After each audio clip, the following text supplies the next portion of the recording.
Welcome back, America. We just showed you a little bit of what AFL-CIO President Richard Trumka is up to over in Europe, working with the Democratic Socialists. But now let me show you what he's been doing here in America. In Baltimore, the young trade unionists are celebrating their one-year anniversary. Happy birthday, guys. Well, I wasn't invited to the party. They started last year with young union members and got them into the encouragement and support of the AFL-CIO.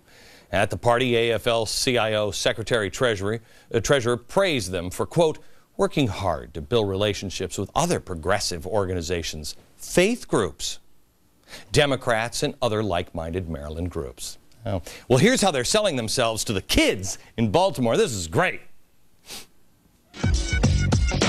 Some of the regular union meetings that I go to, it's all business. Well, these definitely, give us a chance to socialize with the rest of the, younger members out there in the different unions, which I think makes it more appealing to the younger crowd. We try and make things more fun because naturally people are more attracted to having a good time while learning something. Hey, I'm down with that. Just having fun, hanging out. Marxism is fun, isn't it? Let's get together and partay with the proletariat, comrade, in solidarity against the bourgeoisie. If you really, though, want some real good quality propaganda, try this one out. What you guys doing still on break? I need you to go back to work. I gotta make the money right now. How am I supposed to get this job done when y'all standing right here doing nothing? We're about to get right to it, but since you're here, before you leave, I really need to take tomorrow off, man. My daughter's extremely sick. I gotta take her to the hospital. What do you mean you gotta take a day off? How am I gonna get the job done if you home? If you home doing nothing? I'm hardly ever. Look, get back to work. You're doing too well. Man, why you guys put up with that stuff, man? What else are you gonna do? But get fired? Nah, man, not even got the union back in you. Man, I was afraid because his daughter had to go to the hospital and his boss wasn't going to let him do that. Man, if I had $1 for every time that happened to me, well, I wouldn't have $1 because it's never happened to me or anybody I know, but man, I'm really sheltered. My boss has also never thrown his hard hat down when I said, I got to take my sick grandma to the hospital. Oh, good thing. Good thing, because I don't have a union rep as cool as that guy. He was cool, and he followed up immediately afterward. These people were lucky. That I don't think was a reenactment, by the way, because I don't think that's ever happened. But anyway, now we have the unions. Remember, we told you last week the AFL-CIO, the unions in your church. But now kids are being targeted. Yes, the Daily Caller is reporting that colleges are steering their students now towards food stamps. Isn't that great? Welfare benefits. No, not if they need food. This is financial aid. This is insidious. What? No, it's Cloward and Piven. Wait a minute. Cloward and Piven. Didn't he work at Columbia? And she currently teaches at the City University of New York. Yes, and she also serves as an honorary chair of the DSA. DSA. Democratic Socialists of America. And these guys were teaching at colleges. Hey, wait a minute. Didn't Marxist revolutionary hate America, blow things up Bill Ayers also? Yes, he's a currently retired professor from the University of Illinois at Chicago. And now he's writing books on how to teach your kids in school. And now these guys are now teaching our kids to be on food stamps. It's just financial aid. Man, I wish I got an invitation to come to their party, because it sounds like a fun party, doesn't it? Really does. Here's the good news. It's not just organize the youth and your churches and getting your kids to use food stamps as financial aid. No, no. Now, they're also reaching out to teach your kids yet another skill. This skill is called democratic, and that sounds good, democratic revolution. Oh yeah, I'll show that to you next.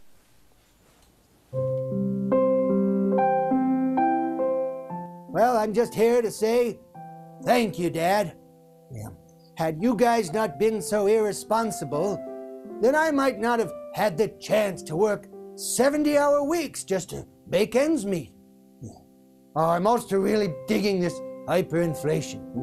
Yeah, I can't tell you how much fun it is to try and make it to the cash register before the price of my Depends doubles. So, I hope you guys have fun doling out more free stuff to yourselves. Oh, don't worry about paying for any of it. That's what I'm here for, right? Change my diaper now.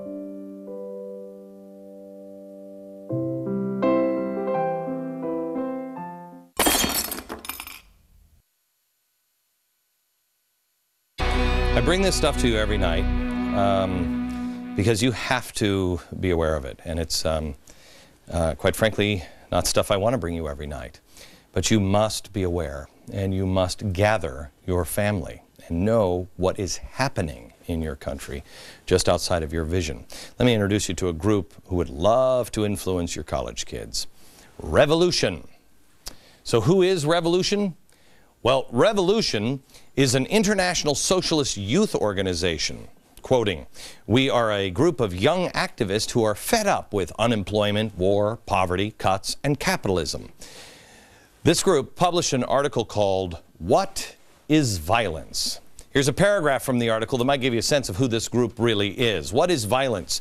The history of the British democracy is one long struggle of the oppressed against their oppressor. Does that sound familiar? They go on, starting with the supremacy of the Parliament over the unelected monarch that was won with a bloody and violent civil war, and the forceful removal of Charles I's head. This was followed by the struggle for the right to vote to be extended to people other than the landowning rich, which saw mass riots across the country escalating to a general strike and near revolution, which finally forced the ruling class to back down. Later on, the suffragette movement utilized violent tactics such as occupations, the storming of Parliament, and yes, the breaking of windows to win the right to vote. The next sentence, however, is, "However, this isn't just a matter of history. The struggle continues to this day." I've been saying now, oh gosh, almost for 5 years, I've been warning that they were sowing the seeds of this, and I've been saying for at least 2 years that this is what's coming now. And it is not limited to Europe. Radicals are infesting our education system, our union hierarchy. They even our government is riddled with them. What is it going to take for your friends and neighbors to finally see all of them, see the truth for what it is? Maybe you should just have them start listening to the left in the press about Julian Assange and Soros, because they're now saying the same thing I have been warning. But they will take you to a dramatically different place. They're getting to our kids for a reason, because we're not going to be the generation that solves it. Our kids are. And if our children and our college students don't know the history of our country and don't know they're being used, the American experiment vanishes from the face of the earth. But if we do our jobs as parents and grandparents, it will survive.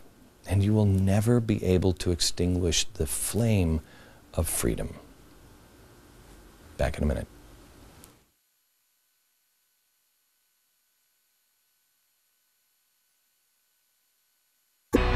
Next week, I'm going to be in Wilmington, Ohio. It's a little teeny town that has really taken a beating in the last couple of years, and it's a great town. The people there are amazing. I want you to come and meet them.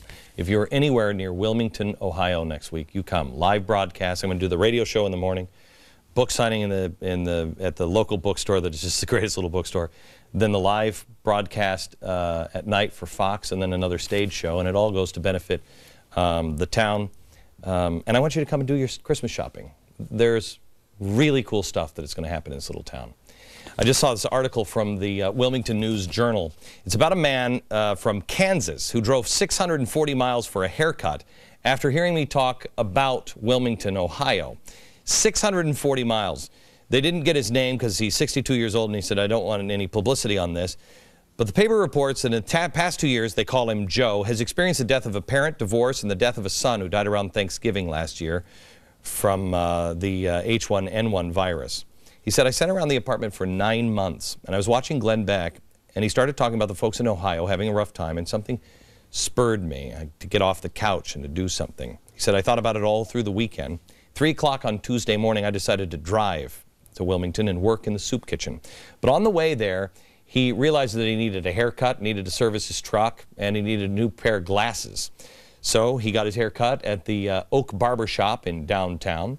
He stayed a couple of nights at the General Denver Hotel, which he says has terrific food. And then he went to an optometrist, Glenn McDonald. He got his eyes examined, bought some glasses, went to Aldi's and got some what he calls dry goods. And then he went to your father's soup kitchen, which is inside the Sugar Tree Ministry facility. Joe did the dishes in the kitchen and met a 12-stepper from the addiction recovery program. He also met a bunch of church folks that were volunteering their services, Quakers one time, Presbyterians another. Joe says he's absolutely glad he made the trip and found it very rewarding. He said, "My life has been touched, and I hope I've touched some lives too." Your life is going to be touched. This is not Pottersville. This is Bedford Falls.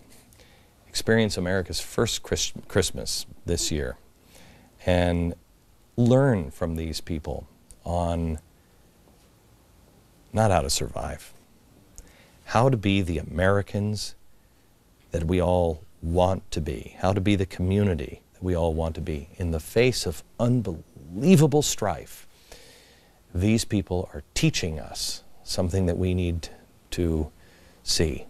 Come meet them. Come let them change your life. Join me next Wednesday in Wilmington, Ohio. I'm telling you, bring your kids. You won't forget this one. Back in a minute.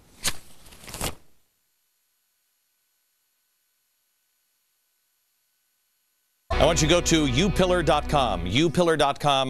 My family and I, we were selling a lot of our stuff, and it's all for charity. And tomorrow is the last day of the auction. Check it out at upillar.com. Also, on Friday, a very special show with the best man I know.